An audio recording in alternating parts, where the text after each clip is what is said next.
oncológicas.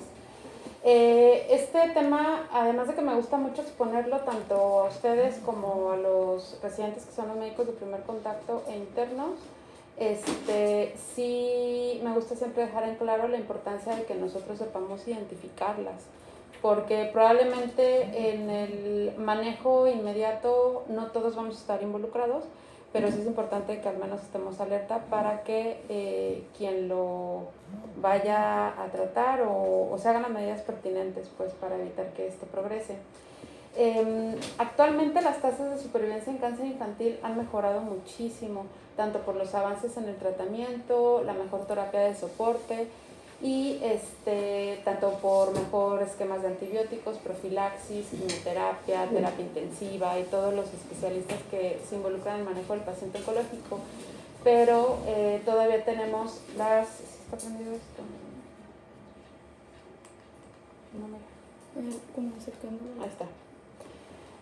Pero todavía las emergencias relacionadas a la enfermedad o derivadas del tratamiento implican un alto grado de mortalidad. Por eso la importancia de identificarlas e iniciar el tratamiento de manera oportuna. ¿Cómo vamos a definir una urgencia oncológica? Como toda situación que implica un riesgo para la vida o causa un deterioro agudo del estado de salud en los pacientes oncológicos y que está directa o indirectamente relacionado tanto con la enfermedad como del tratamiento. Las urgencias oncológicas no solo son derivadas de la enfermedad, que si trae una bola, que si trae anemia, que si trae sangrado, pero también el tratamiento nos pueden causar estas urgencias y súper importante identificarlas. Hay muchas clasificaciones, si ustedes ahondan un poquito más en el tema, hay muchas clasificaciones de las urgencias oncológicas, unas son por aparatos y sistemas, de neurológicos, gastrointestinales, a nivel de piel, etcétera, pero al menos a mí esta es la que más me gusta porque es la que engloba la mayoría y me permite a mí también en mi mente tener esta información organizada y además están como agrupadas de acuerdo a una fisiopatología más o menos similar. Entonces yo más o menos podemos pensar de qué se trata este tipo de urgencia. Tenemos las metabólicas, donde la principal es el síndrome de lisis tumoral. También tenemos hipercalcemia, diabetes insípida, hiperglucemia, que es una urgencia oncológica en los niños con cáncer, y otras que generalmente se asocian a alteraciones metabólicas, ya sean electrolíticas, función renal, etc. Las compresivas, estas se definen así porque literal hay algo que está comprimiendo el riego sanguíneo y eso es lo que y la sintomatología asociada a eso es lo que provoca la sintomatología y depende de la compresión son las manifestaciones que vamos a tener y el nombre que llevan. Tenemos el síndrome de vena cava superior e inferior, síndrome de compresión medular, que es a nivel de la columna espinal, de la médula espinal, síndrome de hipertensión intracraneana y el tamponade, que es una obstrucción a nivel de corazón. Las infecciosas, que son las más importantes, las más frecuentes, como neutropenia febril, colitis neutropénica y choque séptico, y las hematológicas, donde tenemos hiperleucocitosis, hemorragias, trombosis, coagulación intravascular diseminada y por toxicidad, vómitos, anafilaxia, o sea, alergia severa y algunas neurológicas también asociadas a tratamiento. En cuanto, les voy a hablar obviamente de las más comunes, no voy a mencionar tantas y me voy a ir como más o menos en orden de frecuencia. La primera que les voy a explicar es la hiperleucocitosis. Esta se define así por una cuenta leucocitaria mayor a 100.000.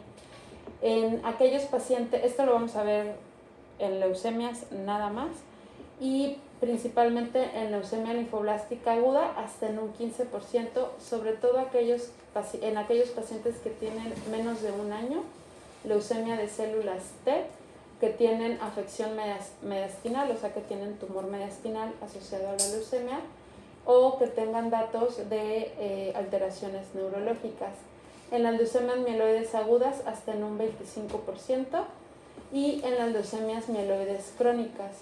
Todo esto se asocia, la hiperleucocitosis se asocia a leucostasis, síndrome de lisis tumoral y coagulación intravascular diseminada con una mortalidad de hasta el 5%. Más adelante les voy a explicar cada una. En cuanto a la leucostasis, esta se define como la acumulación de blastos y obstrucción del lumen vascular. Normalmente aquí tenemos un vaso sanguíneo y las células, eritrocitos, los leucocitos, plaquetas, etcétera, deben estar circulando de esta manera. Sin embargo, los blastos, las células de leucemia, son más grandes, son más viscosas, son más pegajosas. Entonces se van acumulando aquí de manera que van obstruyendo el lumen y ya sea que rompan el vaso, sobre todo los capilares más pequeños que produzcan hemorragia, o que se quede obstruido totalmente y que se produzca trombosis y esa área se queda sin riego sanguíneo, como una especie de infarto a ese nivel. Y puede ser a cualquier nivel, principalmente en las áreas donde tenemos capilares más pequeños, que es a nivel cerebral, a nivel renal y a nivel pulmonar. Estos pacientes que llegan con hiperleucocitosis probablemente no lo identificamos porque no es tan evidente, pero pueden tener dolor de cabeza, pueden estar irritables, que no concilian el sueño, si están irritables y lloran no son consolables, inclusive pueden tener visión borrosa. A nivel renal son pacientes que no están orinando bien. Y a nivel pulmonar, a veces lo podemos ver en una radiografía, sin embargo, la sintomatología asociada a nivel pulmonar puede ser datos de disnea, de hipoxia, vamos a tener disminución de la saturación de oxígeno y falla respiratoria que puede iniciar con taquipnea, aumento del esfuerzo respiratorio, etc. A nivel sistema nervioso central, pues ya les comenté, también se puede asociar a convulsiones. Es muy raro, pero la verdad es que sí hemos tenido pacientes así. Y a nivel renal o vascular vamos a tener pues disminución de la uresis. Y generalmente estos síntomas los vamos a empezar a ver cuando tenemos una cuenta leucocitaria de más de 300,000 células en aquellos con leucemia linfoblástica y más de 200,000 en aquellas con leucemia mieloide. Ellas trabajan aquí abajo. No sé si han visto que últimamente casi todos nuestros pacientes han llegado con hiperleucocitosis, entonces generalmente a eso los manejamos en urgencias hasta que al menos disminuya un poco la cuenta o que esté el paciente estable, porque en cualquier momento pueden tener deterioro que neurológico o respiratorio principalmente, que amerite manejo avanzado de la vía aérea. En cuanto a la evaluación inicial, súper importante, inclusive ustedes la pueden hacer al momento de platicar con los papás, de acercarse con los familiares, con el paciente, dirigir el interrogatorio y la exploración clínica a lo neurológico, respiratorio y hemodinámico. ¿Cómo te sientes? ¿Ha dormido bien el niño, mamá? Si está muy llorón, si está muy irritable, son cosas que ustedes pueden detectar. Si lo encuentran como que está con disnea, con taquipnea, o que al momento de la toma de los signos vitales tengan disminución de la saturación de oxígeno, e inclusive a nivel hemodinámico son pacientes que están taquicárdicos. Como no hay una buena circulación, no hay un buen riego sanguíneo a nivel renal principalmente y después a nivel cardíaco, el corazón intenta compensar y late más rápido. Y en cuanto a los laboratorios, son prácticamente todos los laboratorios, BH, su química sanguínea, tiempos de coagulación para valorar si no tiene datos de alteraciones en la coagulación que favorezca sangrado, radiografía de tórax, si hay síntomas respiratorios e inclusive si tenemos síntomas neurológicos, una tomografía de cráneo para valorar el estado neurológico a ese nivel. Y en cuanto al tratamiento, prácticamente es de hiperhidratación. En estos pacientes tenemos que manejar líquidos elevados para que expandamos un poco el volumen intravascular. Como les había comentado, los blastos, las células de leucemia, son más grandes, son más pegajosas, entonces la sangre está viscosa. Entonces, si nosotros ponemos líquidos, literalmente, coloquialmente, diluimos la sangre para evitar que ésta haga coágulos, haga trombosis a otro nivel. Y en cuanto a la terapia transfusional, también estos pacientes pueden llegar con anemia o trombocitopenia. En estos pacientes las transfusiones no están contraindicadas, pero sí las debemos de tomar con mucho cuidado. Si sabemos que está en un estado de hiperviscosidad y nosotros transfundimos, aumentamos el estado de hiperviscosidad. Entonces, en estos pacientes, como los niños la verdad es que son bien resistentes, llegan con 3 de hemoglobina y como si nada, podemos manejar la terapia transfusional lenta cada 24 horas y una terapia y una duración de 3 a 4 horas y empezamos con volúmenes bajos. Generalmente en niños indicamos la transfusión de 10 a 15 mililitros por kilo. En estos pacientes le indicamos a 5 mililitros por kilo en una infusión de 3 a 4 horas. Y en estos pacientes sí manejamos diurético para controlar bien ahí los líquidos. Y las plaquetas transfundir a menos que tengamos menos de 20,000 o que tengamos datos de sangrado activo, ya sea que se manifieste por una hemorragia activa, epistaxis o sangrado a algún nivel urinario, etcétera, o que tengamos petequias, hematomas o inclusive cefalea pensando en que pudieran estar sangrando a ese nivel. Y las medidas de soporte que generalmente llevan a evitar el síndrome de lisis tumoral, que ahorita más adelante les voy a comentar cuáles son. Y obviamente nosotros ya teniendo un diagnóstico, nosotros podemos iniciar hiperhidratación. La hiperhidratación puede disminuir la carga leucocitaria, sin embargo, si nosotros no iniciamos tratamiento oncológico, esto no va a revertir. ¿Por qué? Porque la médula ósea va a seguir produciendo células de leucemia. Podemos controlar toda la sintomatología, podemos controlar o prevenir que se presenten otras urgencias, pero para controlarlo bien tenemos que iniciar tratamiento que principalmente empezamos con esteroide y ya controlada la cuenta, el paciente estable, ya iniciamos quimioterapia. Y todavía en algunos hospitales manejamos, se maneja leucoféresis, no sé si aquí lo han llegado a ver. Aquí la verdad es que yo solo me acuerdo de un paciente al que le hicimos que llegó con casi 1 millón de células de cuenta leucocitaria. La verdad es que le funcionó bien, sin embargo, ya en los últimos artículos, como desde el 2010, 2012, dije 2010, ¿no? 2010, 2012, ya no lo recomiendan tanto. ¿Por qué? Porque hacer una leucoféresis implica colocar un catéter de alto flujo como un catéter Majorca. Implica heparinizar y estos pacientes tienen mucho riesgo de sangrado. Implica el recambio, todo el recambio que se hace, plasmático, etcétera, que favorece infecciones, que en estos pacientes pues es lo que menos queremos. Entonces, si nosotros iniciamos una buena hiperhidratación e iniciamos el tratamiento oportuno, esto lo podemos evitar. Ya depende de cada paciente. Si actualmente hay indicaciones muy precisas, pero si el paciente está estable, o sea, está alerta, neurológicamente bien, no está hipotenso, no está chocado, podemos irnos tranquilo y evitar todas las complicaciones que conlleva la leucoféresis. En cuanto a las coagulopatías, el cáncer incrementa 7 veces el riesgo de presentar coagulopatías, que son trombosis y hemorragias. Y obviamente todo esto aumenta con la inmovilización, la edad. Los pacientes adolescentes son más propensos a crear trombos. Las cirugías, colocaciones de catéter puerto, resecciones tumorales, derivación intestinal por colitis, etc. El tipo de cáncer y la etapa del tratamiento, si es un tipo de cáncer muy agresivo con un estadio muy avanzado, o sea, con metástasis, eso también lo incrementa. Y obviamente el tipo de tratamiento. Prácticamente se dice que la mitad de los pacientes que tienen diagnóstico de cáncer tienen algún tipo de coagulopatía, aunque no lo manifieste clínicamente. Y aquellos que tienen metástasis, 9 de cada 10 niños con metástasis, ya sea pulmón o cualquier otra parte, tienen algún tipo de coagulopatía, que probablemente a lo mejor no lo manifiesten, pero si nosotros evaluamos el coagulograma o los laboratorios, lo van a tener. Aquí está.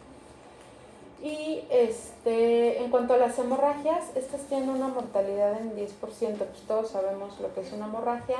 Obviamente es más frecuente en neoplasias hematológicas, principalmente en las leucemias mieloides, y en tumores sólidos se ve menos, hasta en un 10%.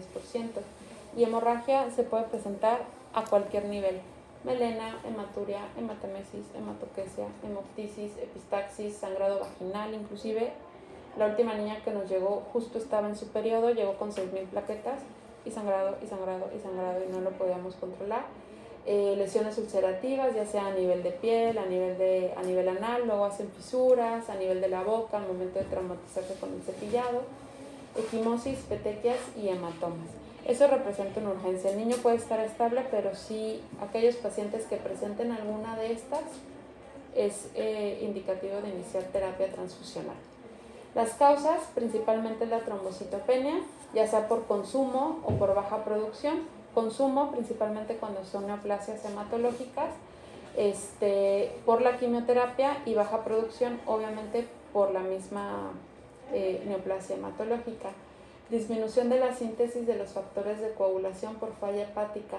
No necesariamente falla hepática, o sea, algo grave, simplemente el hecho de que tengan quimioterapia. Toda la quimioterapia es hepatotóxica, entonces altera un poco la producción y la síntesis de todos los factores, de todo lo que se produce en el hígado, incluyendo proteínas, incluyendo vitamina K, todos los factores que se producen a partir de la vitamina K pueden verse disminuidos o depletados con la quimioterapia. Y la coagulación intravascular diseminada, que eso generalmente lo vamos a ver cuando el paciente está infectado. Activación sistémica de la coagulación. Normalmente nosotros cuando sufrimos alguna lesión, algún raspón o algo, se activa la cascada de la coagulación y hace que haya un reclutamiento tanto de plaquetas y todas las proteínas que van a delimitar el sangrado. Sin embargo, en pacientes con cáncer, con neoplasias hematológicas, con algún tipo de quimioterapia, toda esta respuesta a la coagulación se ve alterada. Entonces, esa trombosis que provocan para limitar el sangrado se sale de control y produce trombosis a nivel microvascular en todos los niveles que les había comentado, cerebral, pulmonar y renal principalmente, llevando a una falla orgánica. Generalmente lo que yo he visto, aquellos pacientes que entran o que empiezan con choque séptico y falla hematológica es que tenemos alteración de la coagulación y plaquetopenia, si no se trata a tiempo, evolucionan a falla orgánica y puede llegar a la muerte. Hay una fibrinolisis y una proteólisis alterada. Al momento de que se forma el coágulo para detener la hemorragia, ya que el cuerpo detecta que se detuvo la hemorragia, normalmente el cuerpo empieza a deshacer ese coágulo para que no se quede ahí y continúe el riego sanguíneo. Eso también se ve alterado, entonces ese coágulo persiste, más el consumo de plaquetas y que no tenemos adecuadamente los factores de coagulación, lleva a sangrado. O sea, prácticamente esta coagulación intravascular suena como redundante, que sí hay coagulación, pero hay sangrado. O sea, prácticamente todo se consume en crear esos coágulos para tapar ciertas áreas y entonces en otras áreas no hay cómo delimitar el sangrado. Entonces, por eso es el sangrado. Y esta se divide en dos: aguda o de alto grado, subaguda o de bajo grado. Prácticamente la diferencia es que aguda tenemos manifestaciones clínicas, o sea, vemos datos de sangrado en el paciente, y subaguda solo la diagnosticamos por laboratorio. Entonces, si nosotros tenemos un coagulograma alterado, aunque no tenga manifestaciones clínicas, es momento para iniciar tratamiento y evitar que llegue a algo un poquito más grave. No hay un tiempo definido de cuándo se presente esta y cuánto evolucione a esta, pero el manejo es igual. Presente unos síntomas, se tiene que tratar. Ahí sí literalmente hay que corregir laboratorios. Se presenta solo en el 10% en tumores sólidos y 30% en las neoplasias hematológicas, principalmente en las leucemias mieloides.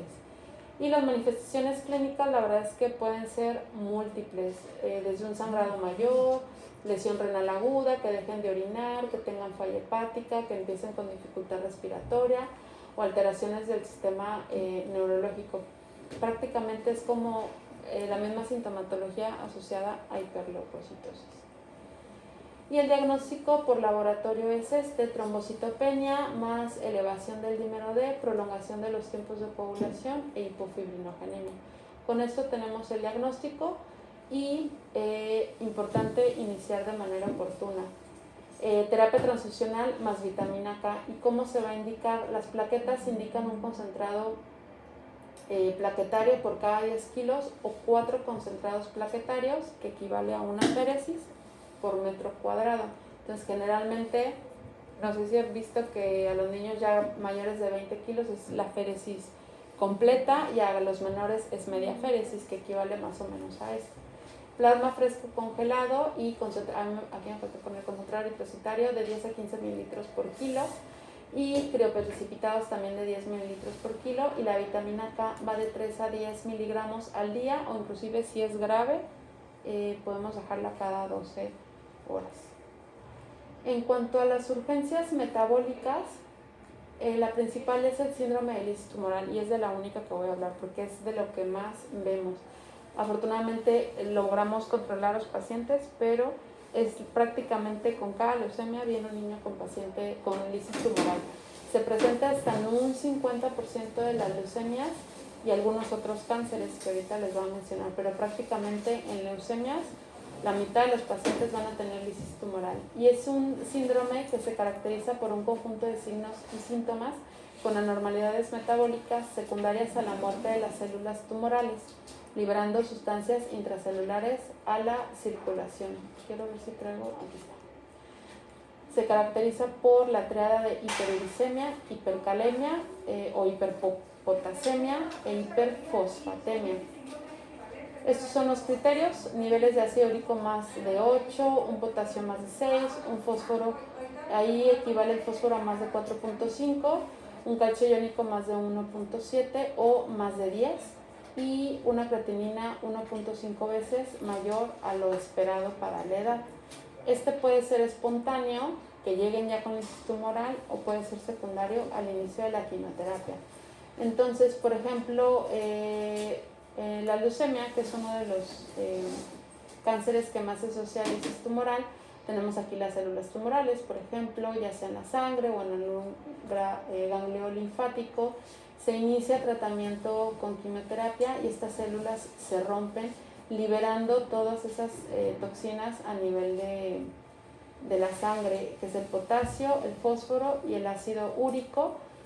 Y todas estas células de leucemia, como son más grandes, tienen hasta 3 veces mayor cantidad de potasio intracelular, de fósforo intracelular y el ácido úrico. Entonces, por eso al momento de romperse, todo eso se eleva. Si nosotros no lo depuramos con la hidratación, se va acumulando en el riñón hasta llegar a lesión renal y falla renal. Con la alteración electrolítica podemos tener arritmias cardíacas, convulsiones, debilidad muscular, calambres inclusive, o podemos tener convulsiones y muerte súbita. Es muy común en aquellos tumores con índice proliferativo elevado. ¿Qué quiere decir? Que son tumores que se reproducen muy rápidamente, que son tumores muy grandes o que son tumores muy diseminados. Principalmente linfoma de Burkitt, linfoma linfoblástico y leucemia linfoblástica, principalmente aquellas de células T. Entonces prácticamente todos nuestros pacientes, porque todos han llegado con hiperleucocitosis. Esta clasificación la verdad es que muy poco lo usamos, pero sí es muy importante nosotros saber qué tomamos en cuenta para clasificar la lisis tumoral de acuerdo a la clínica que manifiesta, y eso es algo que también ustedes pueden detectar. Si al momento de tomar los signos vitales escuchan o palpan que están arrítmicos, la frecuencia cardíaca, que el paciente les refiere que le duelen las piernas, que inclusive a veces pueden llegar a ser las contracciones por hipocalcemia de Chevostec y no sé qué, esas, ya no me acuerdo cómo son, porque no he visto pues, pero que el paciente esté edematizado, que no esté orinando, todo eso ustedes nos pueden apoyar para detectar un síndrome de lisis tumoral clínico. Y los pacientes que tengamos se van a clasificar riesgo de acuerdo a ciertas características para nosotros tomar medidas y poder prevenir el síndrome de lisis tumoral. Este me lo va a saltar porque acá viene más específico. El manejo inicial es la hidratación. Hidratación para mantener un gasto urinario mayor a 100 mililitros por metro en aquellos mayores de 10 kilos, o si pesa menos de 10 kilos, un gasto urinario mayor a 4 mililitros por kilo hora. Súper importante mantener eso. Así yo le ponga todos los medicamentos necesarios, si no está bien hidratado, el niño no va a responder y va a llevar a una falla renal y falla orgánica múltiple y muerte. El allopurinol lo podemos utilizar como favorece la excreción del ácido úrico. La dosis inicial de 10 microgramos kilo día o 300 miligramos metro día, y la dosis máxima son 6, creo que sí la puse aquí, No.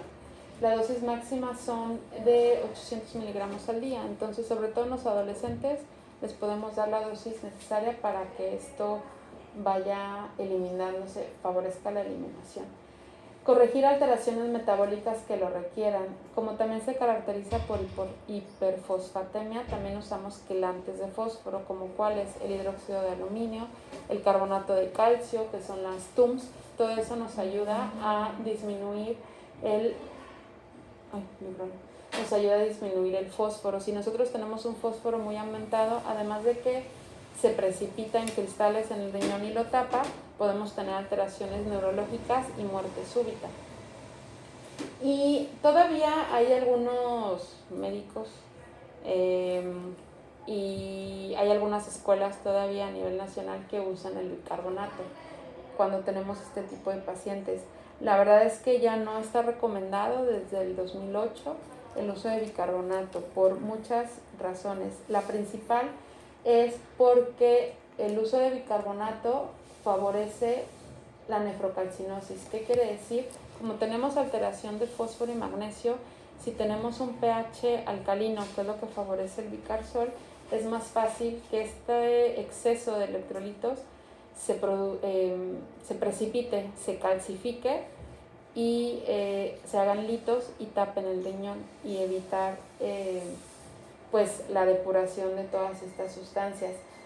Puede producir alcalosis metabólica sintomática, podemos tener alteraciones de la respiración, podemos tener obnulación, alteraciones neurológicas asociadas a esto. Y además, acuérdense que hay que recordar que el bicarsol hace que las soluciones sean hiperosmolares. Generalmente estos niños inician con una vía periférica. Si nosotros usamos bicarbonato, produce flebitis, y son pacientes que estamos canalizando. Generalmente usamos solución glucosada más bicarsol, la hiperosmolaridad de la solución es muy alta, y es por eso que se tapan las venas, produce flebitis y son de difícil acceso. Ajá. Como la reina, yo te la comida.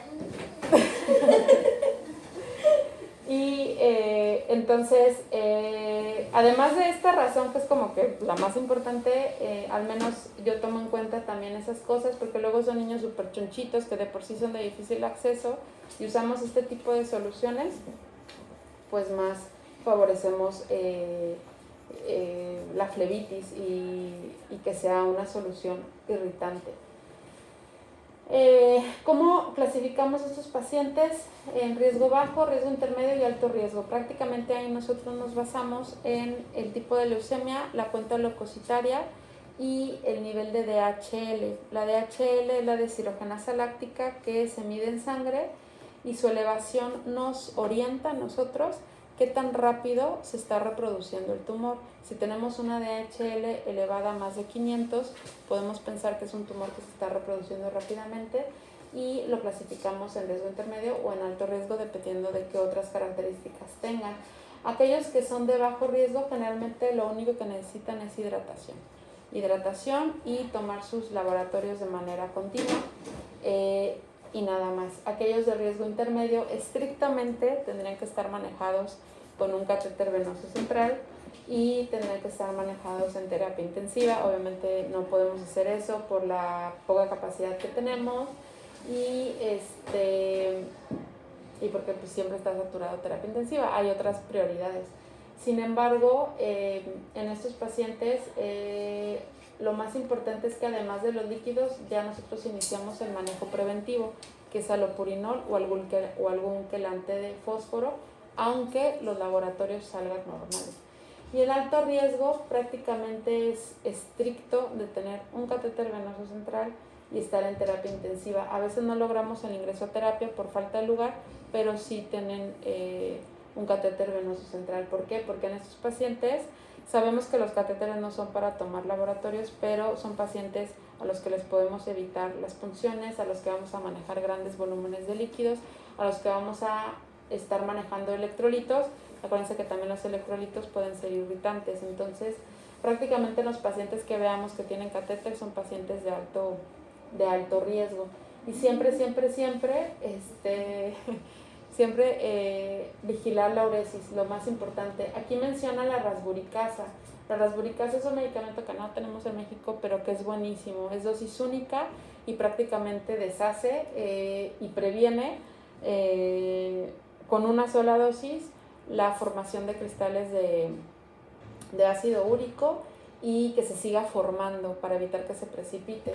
Pero pues les digo, lamentablemente no lo tenemos aquí en México.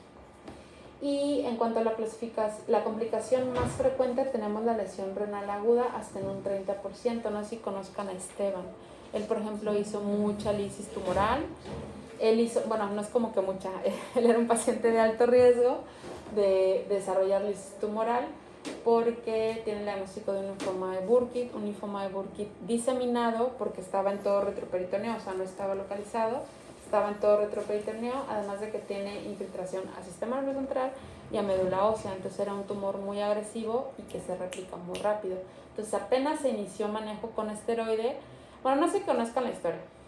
Él llegó a medicina interna por oliguria y edema generalizado. Él hizo lisis tumoral de manera espontánea estando en casa.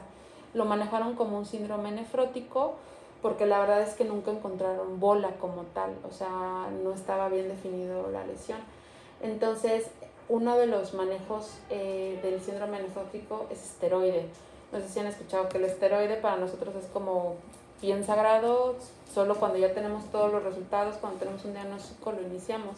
Entonces, en ese momento en él lo iniciaron y al momento de iniciar esteroide, eso rompe las células, favoreció la lisis tumoral, ya llegó con falla renal, entonces, o sea, empeoró la falla renal, etcétera, tardó muchísimo en recuperarse.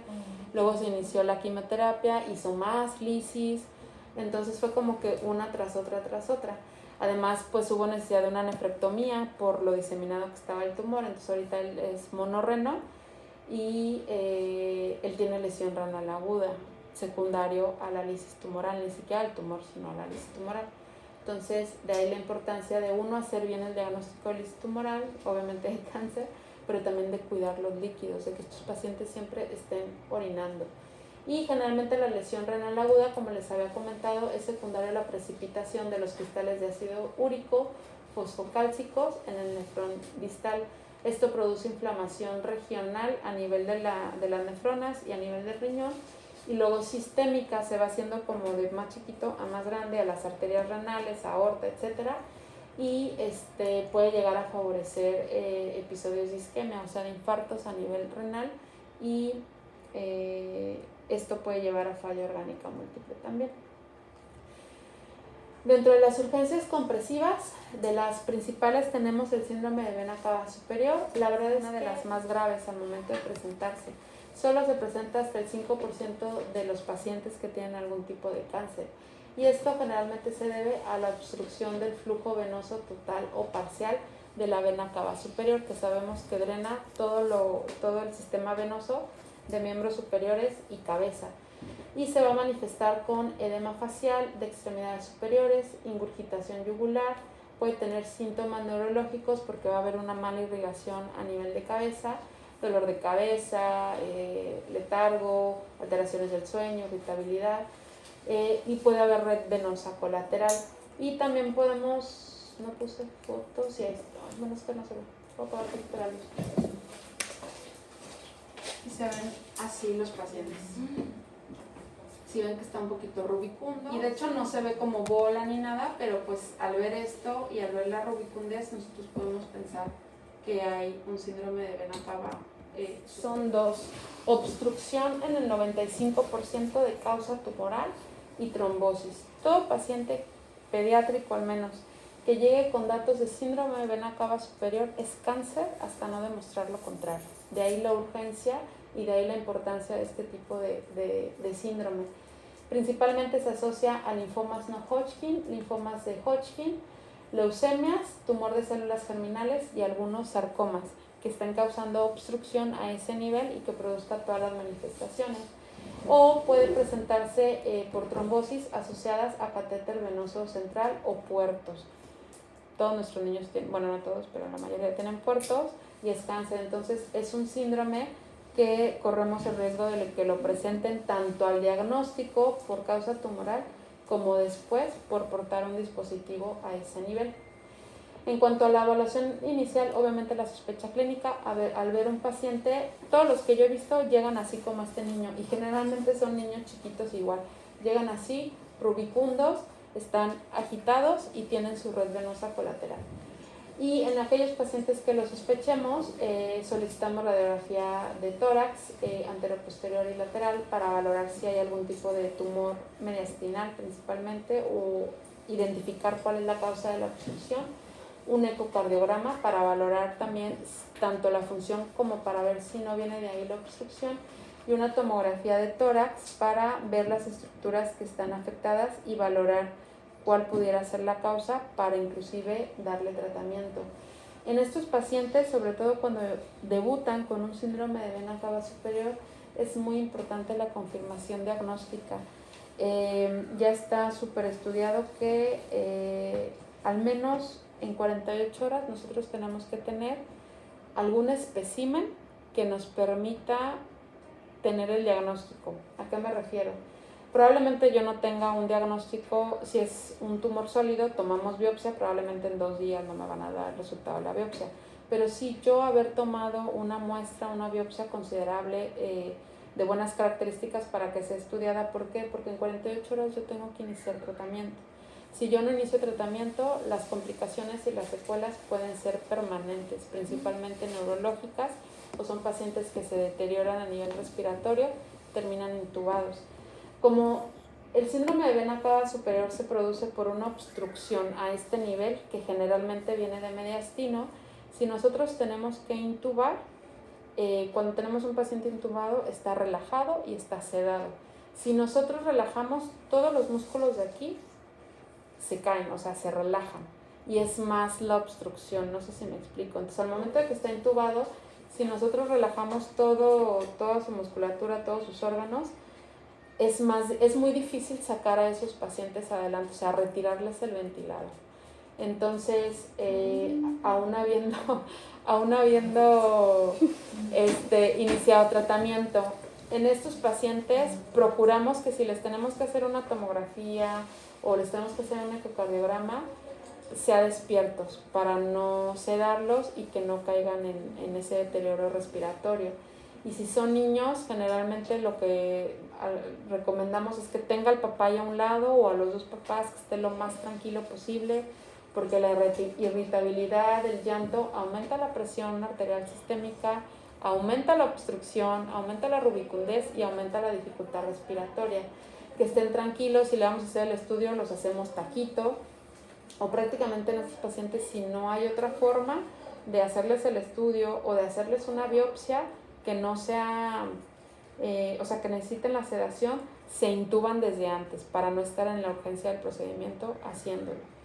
Y si son adolescentes, lo que hemos hecho es que, como son más o menos cooperadores, anestesia local, y si tiene algún ganglio o si tiene algo por aquí que se pueda tomar, se lo quitamos con anestesia local para nosotros iniciar tratamiento, que principalmente se basa en esteroide. Hay algunos pacientes que tienen blastos en sangre periférica, entonces con eso nosotros podemos tomar los estudios de sangre periférica y mandar todo lo que hacemos en la médula ósea, lo podemos hacer en sangre periférica para determinar el tipo de leucemia, si sospechamos leucemia, los famosos marcadores tumorales, la alfa-fetoproteína, la hormona gonadotropina, que nosotros también se hacen en sangre. Si tenemos algo de eso positivo, no necesitamos biopsia, ya tenemos el diagnóstico e iniciamos un tratamiento. Como les había dicho, biopsia de ganglio periférico, citología de líquido paraneoplásico. ¿Qué quiere decir? Estos pacientes pueden llegar con derrame pleural. Nos ha tocado, no sé si te llegó a conocer a Irving, un niño con un linfoma linfoblástico de mediastino, llegó con síndrome de vena cava superior, tenía derrame pleural bilateral, pero de hemitórax de izquierdo total. Entonces se le hizo una toracocentesis, tomamos líquido de ahí se hizo inmunofenotipo, ahí se hicieron los estudios y de ahí tuvimos el diagnóstico. Entonces también es como importante aspirado de médula ósea si tenemos sospecha o son pacientes que ameriten aspirado, y la biopsia directa del tumor. Pero esto, independientemente de lo que se decida para tener la confirmación diagnóstica, en menos de 48 horas se debe de realizar para evitar un deterioro de estos pacientes. ¿Cuál es el manejo inicial? Principalmente es mantener al paciente cómodo, asegurar la vía aérea con oxígeno suplementario. No necesariamente tienen que estar intubados, pero tienen que estar tranquilos y de preferencia prácticamente sentados, sino al menos 30 grados de elevación de la cabecera. Lo ideal es que serían pacientes que deben de estar en ayuno por el riesgo de que puedan presentar deterioro en cualquier momento y que necesiten intubación o algún tipo de anestesia. En los bebés, a mí no me gustan los chupones, pero en los bebés les dejo usar el chupón para que estén tranquilos, o inclusive si ya están un poquito más grandes, que estén con seno materno. Generalmente por toma el líquido, el seno materno no es tan abundante y al menos están tranquilos. Y como les dije, el diagnóstico etiológico en menos de 48 horas, y generalmente lo que iniciamos en estos pacientes, si el paciente tolera la alimentación, lo ideal es iniciar prednisona hasta 60 miligramos metro día, pero si por alguna razón está contraindicada la vía oral, metilprednisolona o dexametasona. En lo personal a mí me gusta más la dexametasona porque es un poco más potente y hay intravenosa y tiene una vida media un poquito más prolongada. Y en cuanto a quimioterapia, mientras no tengamos el resultado, podemos usar vincristina o ciclofosfamida, que son drogas que prácticamente funcionan para todos los tumores y todos los cánceres, ya sean sólidos o hematológicos, linfomas, leucemias, neuroblastoma, tumores de células germinales, sarcomas, todo tienen efectos sobre esos tumores. Y quirúrgico, dependiendo de la estabilidad del paciente. Si la obstrucción es muy importante, que en ese momento pone en riesgo la vida del paciente, entra quirófano para literal quitar, hacer resección de todo el tumor y liberar ahí la obstrucción. El síndrome de compresión medular es un conjunto de manifestaciones neurológicas secundarias a una alteración a nivel de la columna. Se presenta hasta en un 5% al diagnóstico o secundario metástasis. Tampoco es tan frecuente, pero sí es importante diagnosticarlo por las secuelas, porque pueden ser permanentes. Y generalmente se asocia a sarcomas, neuroblastomas, tumores de células germinales, tumores del sistema nervioso central y linfomas. 70% se localizan a nivel torácico, 20% a nivel de la columna lumbar y 10% a nivel de la columna cervical. Y esto se debe ya sea a extensión directa del tumor, que el tumor primario esté ahí, o una metástasis, que el tumor esté en otra parte y que haya logrado estabilizarse ahí. Manifestaciones, el principal es dolor. Generalmente local y radicular.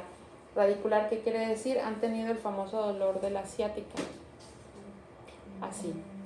El famoso dolor de la ciática, no es que tengan tumor, a mí me da por agacharme, pero es muy característico de este tipo de lesiones porque afecta a los nervios. Entonces hay algún tipo de compresión que te produce como debilidad, como que estás incómodo, como que la contractura, como que no puedes estar sentado, y va progresando y va aumentando y llega a haber limitación de las funciones motoras hasta en un 85%. Conforme pasa el tiempo va a haber debilidad muscular, no va a poder mover a ciertos miembros dependiendo de la localización y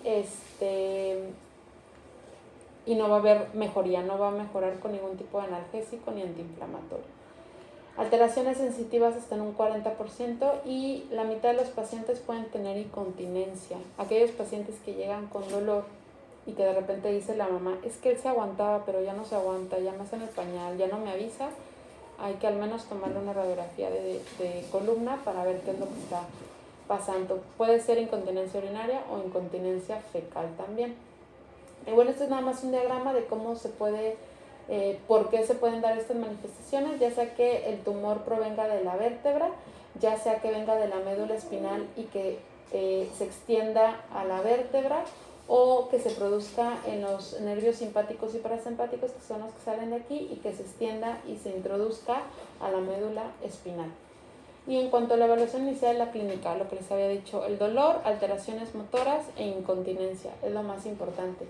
¿Y cómo lo podemos nosotros empezar a abordar? Principalmente y de manera inicial, radiografías laterales y posterior anterior en 2 proyecciones para valorar la integridad de la columna. No vamos a ver médula espinal, pero vamos a ver la integridad de la columna, de los huesos, de los espacios intervertebrales, etcétera. Y ya si tenemos la sospecha o inclusive si se le ve algún bulto, una resonancia de columna completa. Lo ideal es resonancia, pero luego a veces por el costo o por la accesibilidad podemos tomar tomografía. Pero lo ideal es la resonancia porque podemos ver mejor las estructuras de tejidos blandos y la médula espinal.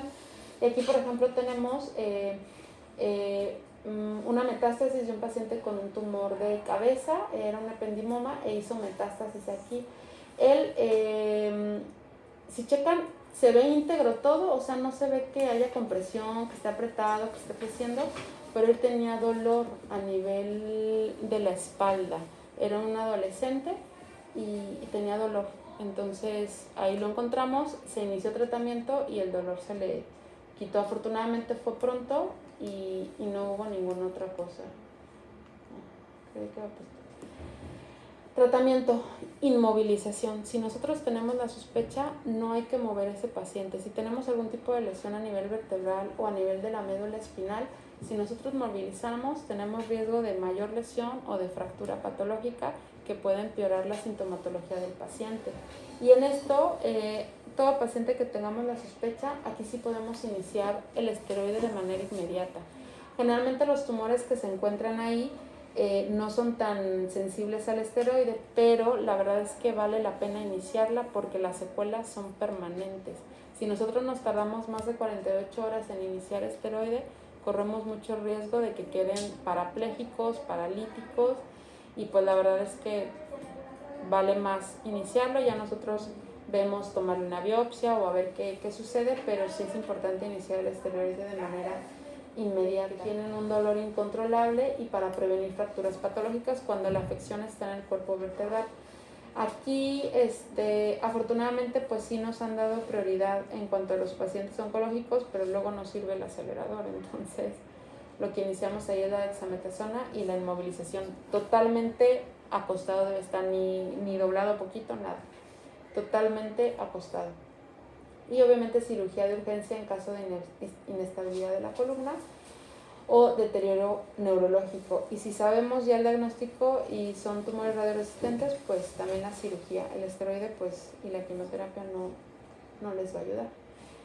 Y el síndrome de compresión intracraneana es secundario al bloqueo del flujo de líquido cefalorraquídeo. Generalmente en los niños las infecciones son la causa más frecuente, seguido de los tumores de cabeza, y de aquí también la importancia es que los tumores de cabeza son el segundo cáncer más frecuente en pediatría. Y también hay algo bien importante que yo le digo a los residentes que tenemos que evaluar en todos los pacientes que llegan con dolor de cabeza, que es la principal manifestación de este síndrome. Hay algo que se conoce como pseudotumor cerebri. Ese término se refiere a la presencia de síntomas de compresión intracraneana, pero asociada a medicamentos o a infiltración o metástasis que no necesariamente estén causando una obstrucción del líquido cefalorraquídeo.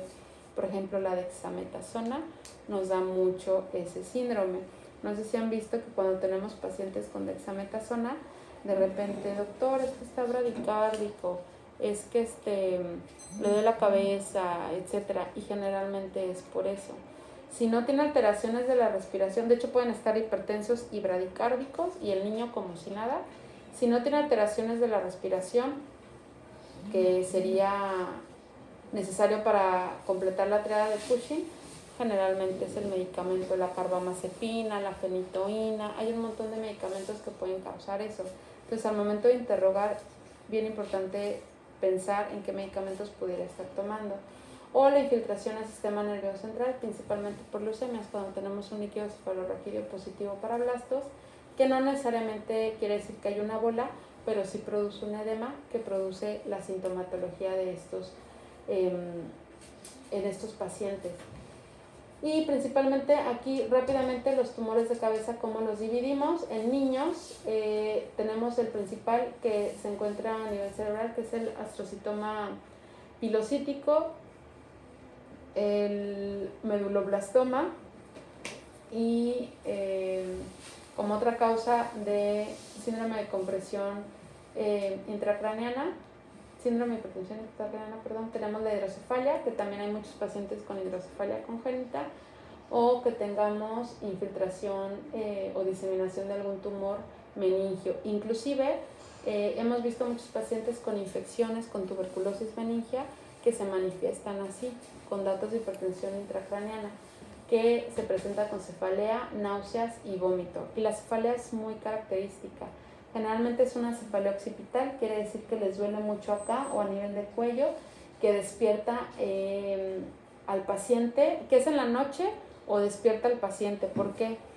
Porque al momento de que nosotros estamos acostados, estamos parados, ¿no? Entonces la presión intracraneana disminuye porque, tiene que recorrer mucho líquido cefalorraquídeo al estar en vertical. Cuando estamos acostados, la presión intracraneana aumenta porque estamos al mismo nivel de toda la médula espinal, del líquido que recorre. Por eso se presenta en la noche o los despierta. Y también podemos tener alteraciones visuales, rigidez de nuca o ataxia, que es cuando caminan borrachitos. La evaluación inicial es la sospecha clínica, una tomografía o una resonancia para valorar la presencia del tumor y planear la cirugía, y el manejo inicial es el soporte de los síntomas. Si están muy irritables, que estén con la mamá, inclusive a veces yo les digo tráigase un aceitito para que se duerma, para que le den masajito, para que esté tranquilo, dexametasona y ondansetron para el manejo de la náusea, paracetamol para el manejo del dolor de cabeza, y obviamente ya después de eso pues el tratamiento quirúrgico. Y ya por último, de las urgencias infecciosas, iban a hablar fibroneutropenia aparte. Van a verlo el viernes con Jael, Okay. la hora dorada. Ok, perfecto. Sí, de hecho no la puse aquí para no detenerme de eso y que lo vean un poquito más con Jael. Y nada más va a hablar de colitis neutropénica, que también tenemos a muchos pacientes que la presentan. Otros nombres que refieren es la tiflitis, síndrome ileocecal o cequitis, y se presenta en cualquier paciente inmunocomprometido que ha recibido quimioterapia, principalmente citarabina, vincristina, antracíclicos y altas dosis de metotrexate, que son todos nuestros pacientes, todos tienen metotrexate, todos tienen Down o Doxo, etc. Y se caracteriza por dolor abdominal, fiebre y engrosamiento de la pared intestinal, que nosotros vamos a evidenciar ya sea en una radiografía o en un ultrasonido. La fisiopatología aún no está clara, la verdad es que hay varios artículos que la han descrito, pero todavía no queda bien claro cuál es exactamente la causa de por qué se produce, pero es muy similar a lo que se produce en los recién nacidos con la enterocolitis necrotizante. Hay una ruptura, hay una lesión a nivel de la mucosa por efecto de la quimioterapia, y hay una translocación bacteriana. ¿Qué quiere decir translocación? Que del lumen intestinal estas bacterias pasan a la sangre. Entonces, al momento de pasar a la sangre, uno, se produce la bacteremia, que se presenta con datos de respuesta inflamatoria, la fiebre, y dos, va a haber engrosamiento e inflamación del sitio que esté afectado, que es por eso, que es lo que vemos en el ultrasonido.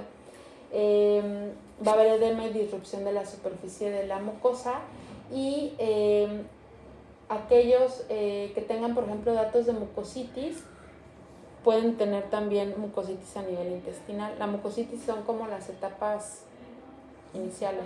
Acuérdense que desde la boca al ano todo está conectado, y si tenemos un paciente con mucositis, hay que estar al pendiente a nivel abdominal porque puede desarrollar colitis neutropénica, altera la movilidad y de ahí es que se viene el dolor.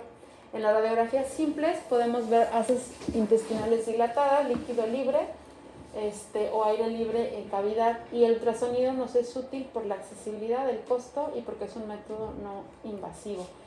lo ideal, aquí está la radiografía, lo ideal es hacer una tomografía, porque cuando tenemos la sospecha de, tenemos dolor abdominal y fiebre, lo principal que tenemos que descartar es que no haya perforación, que no haya algún absceso, etcétera. Pero si el paciente está estable y es una colitis neutropénica de bajo riesgo o que se detectó a tiempo, con el ultrasonido es suficiente. ¿Cómo iniciamos el manejo de soporte? Ayuno, antes que nada, la analgesia, bien importante, a veces se nos olvida que les duele mucho, y los antibióticos de alto espectro. Dependiendo de los días de ayuno que ameriten, hay unos niños que pues, se pueden llevar de 3 días, 7 días, inclusive más, va a ser la nutrición parenteral. Estrictamente, ayuno de 3 días no necesita nutrición, pero a partir de 3 días sí lo necesitamos. Y si se trata de un tumor sólido, nos podemos apoyar con el filgrastim para que tengamos una recuperación hematológica y una recuperación a nivel intestinal más pronta. Inclusive en neoplasias hematológicas, a veces lo satanizamos un poquito el filgrastim con la leucemia, pero si el paciente sabemos que está en remisión, ¿qué quiere decir? Que respondió súper bien, que sus estudios de la médula ósea están negativos y está en choque séptico y falla orgánica múltiple, podemos valorar el uso de filgrastim, aunque estemos estimulando la médula, pero para favorecer eso, que la recuperación sea más pronta del paciente y tenga defensas con que combatir esas infecciones que lo llevaron a este estado. Y obviamente el antibiótico se debe de administrar de acuerdo a la hora dorada. Si tenemos un foco abdominal, que no ven que iniciamos con ceftazidima, pero si tenemos foco abdominal, podemos valorar inicio de primera instancia, ya sea de cefepime o de meropenem, dependiendo de la sospecha que tengamos. Si el paciente está estable, podemos quedarnos con ceftazidima, pero al final debe de ser, acuérdense, antibióticos de amplio espectro, que cubran prácticamente gram negativos y gram positivos, y en algunas ocasiones, dependiendo de la clínica, podemos agregar metronidazol, que nos ayuda con bacterias anaerobias, que son las que tenemos a nivel intestinal.